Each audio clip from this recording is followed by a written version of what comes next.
Hello students, जो लोग हमें जानते हो और जो मुजफ्फरपुर एसआईटी गुरुकुल के इनॉग्रेशन के बाद आप हमें जान चुके हो, मैंने जो प्रॉमिस किया था ना कि अगर आप यहाँ पे आते हो तो आपको वही क्वालिटी एजुकेशन मिलेगी। And I can say that कि मैंने मुजफ्फरपुर में खुद भी पढ़ाई की है। मैं बता सकता हूं कि मुजफ्फरपुर शहर ही नहीं, इस बिहार में इससे बेहतर एजुकेशन, बिल्कुल एकदम work oriented education, quality oriented education, और जो आपको आज 2025 में, 2026 में और आगामी आने वाले 2030-2035 में इस भारत के व्यवस्थाओं को देखते हुए, अर्थव्यवस्थाओं को देखते हुए, नीड को देखते हुए, जो एक्चुअल में आपको जिन चीजों को स्ट्रॉन्ग करना है, जहां पे आपको एक्चुअल में 5 साल बाद डिजर्विंग आपके लिए लोकेशन और डिजर्विंग प्लेस होगी, उस पे कैसे आज पहुंचे, क्लास 6 में होते हुए, क्लास 7 में होते हुए, क्लास 8 में होते हुए, क्लास 9 में होते हुए, अपने एकेडमिक प्रोग्राम के साथ और भी क्या क्या चीजें आपको जाननी है, कितना पढ़ना है, कैसे पढ़ना है। आपने बच्चों का फीडबैक सुना, आपने पेरेंट का फीडबैक सुना। डियर सर, आपका नाम? अमरेंद्र कुमार। ये अमरेंद्र सर वो सर हैं, जब से उद्घाटन हुआ है तब से ऐसे मुझे कुछ चंद पेरेंट्स में से वो ऐसे पेरेंट्स है जो आने के बाद इन्होंने पहले घंटों बच्चों को लाने से पहले खुद बात किया, व्यवस्थाएं को समझा, खुद निरीक्षण किया, खुद सारी शैक्षणिक जगहों को देखने के बाद, क्लासरूम को समझने के बाद, हमारे गोल को समझने के बाद, हमारे विजन को समझने के बाद, हमारे नोट्स को देखने के बाद, हम क्या पढ़ाएंगे, हम क्यों पढ़ाएंगे, क्या हमारी चीजों है, उन सबको देखने के बाद अपने बच्चे को लेकर आए। और वहां भी जो इनकी ऑब्जेक्टिव टेस्ट हुई, उसमें कौन से क्वेश्चन गलत हुए, क्यों गलत हुए, जो सब्जेक्टिव टेस्ट हुआ उसमें क्वेश्चन कैसे थे, बच्चे क्यों गलत कर रहे हैं, बच्चे में अभी तक क्यों वो चीजें नहीं आ रही है, बच्चे इसको सही किए तो वो किस कंसेप्ट पे सही किए, क्या लॉजिक था सही करने का, जो हमारा इंटरव्यू हुआ बच्चों के साथ, उन सारी चीजों को बड़ा ही बेहतर से इन्होंने समझा। इसके लिए बधाई के पात्र हैं कि अपने बच्चे को, जो आज के टाइम पे हम लोग बोलते हैं कि प्लीज आप भी अपने बच्चे पे एक बार हर रोज ये देखिए कि कहां आपके बच्चे जा रहे हैं, क्या वहां से पढ़ के आ रहे हैं, और आप भी उनके साथ सारी चीजों को देखते रहिए। वो सर बिल्कुल अपने बच्चे के साथ अपडेटेड है और खुद भी बच्चे बनकर बच्चे के साथ दोस्त, पिता कम दोस्त के साथ, दोस्त के भाव से हर चीज उनके साथ शेयर कर रहे हैं, और ऐसे बच्चों में बहुत बदलाव आता है। हम लोगों ने भी उसी तरह की एजुकेशन अपनी बचपन में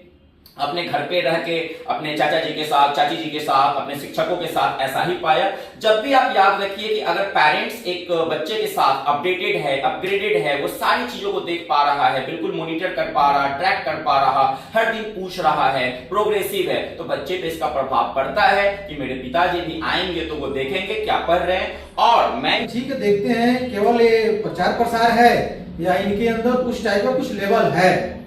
तो मैंने बात किया, बात करने से लगा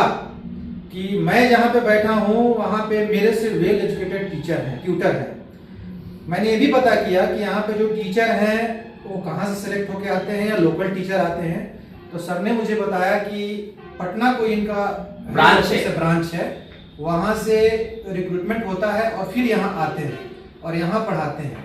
तो मैंने भी पूछा कि जो ट्यूटर हैं वो इंग्लिश मीडियम में पढ़ाते हैं सारे के सारे, जैसे हमारे जनरल लैंग्वेज, ऐसे लैंग्वेज के बारे में कुछ बोलना नहीं चाहूंगा, लेकिन जनरल लैंग्वेज जो हमारे यहाँ पे चल रहा है, होता क्या है कि हम लोग यहाँ अपना जनरल लैंग्वेज बोलते हैं, तो बोलते बोलते क्या होता है कि बच्चे जो है उनके अंदर हैबिचुअल हो जाते हैं, तो वो जो टोन है कहीं ना कहीं बाहर जाते हैं तो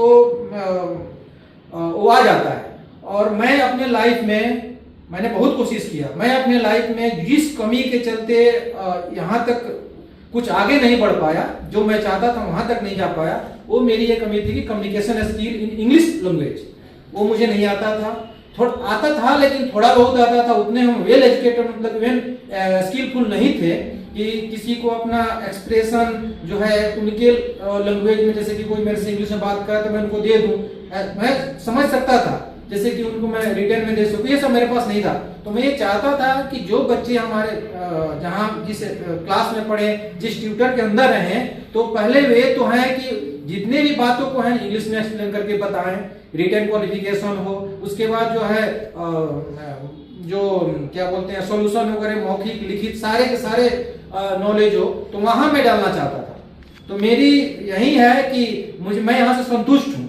ये नहीं बोल सकता क्योंकि मैं प्रचार प्रसार करने के लिए नहीं बोल रहा। संतुष्ट आप व्यवस्था को देखकर नहीं है, संतुष्ट आप इस बात पे नहीं कि कोई कोचिंग खुला, संतुष्ट आप तब हुए जब आपने खुद हजारों तरह की सवालें पूछी, सारा संवाद किया, सारे कन्वर्सेशंस किए, खुद में क्वालिटी होते हुए दूसरे के क्वालिटी को अप्रिशिएट किया और आइडेंटिफाई किया। एक अच्छे जिनमें क्वालिटी होता है दोस्त, उनकी यही चीजें होती है, वो सामने वाले को अप्रिशिएट करते हैं। खैर मैं बहुत फील्ड में वर्क करता हूं, बट ये क्वालिटी एजुकेशन तभी बनाया था जब मैंने खुद अपने गुरुओं से, अपने लोगों से कुछ क्वालिटी पाया, और आज उस क्वालिटी का एप्रिशिएशन जब मिल रहा तो सच में बहुत अच्छा लग रहा। आप लोग यूं ही पढ़ते रहिए, और उन सारे पेरेंट्स को मैं बोलना चाहता हूं, प्लीज आप लोग भी इतना ही सिंसियर रहिए अपने बच्चों को एडमिशन डालने से पहले। जब आप एडमिशन करवाने से पहले इतने सिंसियर होंगे, बच्चे का इस तरीके से टेस्ट करवाएंगे कि एक्चुअली में बच्चे कहां स्टैंड करते हैं, क्या उनको आता है, क्या नहीं आता है ना। जब इस तरीके से आप उनका हर चीज देखेंगे, लाइक उनको हम लोगों ने क्या करके दिया, नहीं दिया, तो फिर उन जगहों पे, एंड मोस्ट इंपॉर्टेंट,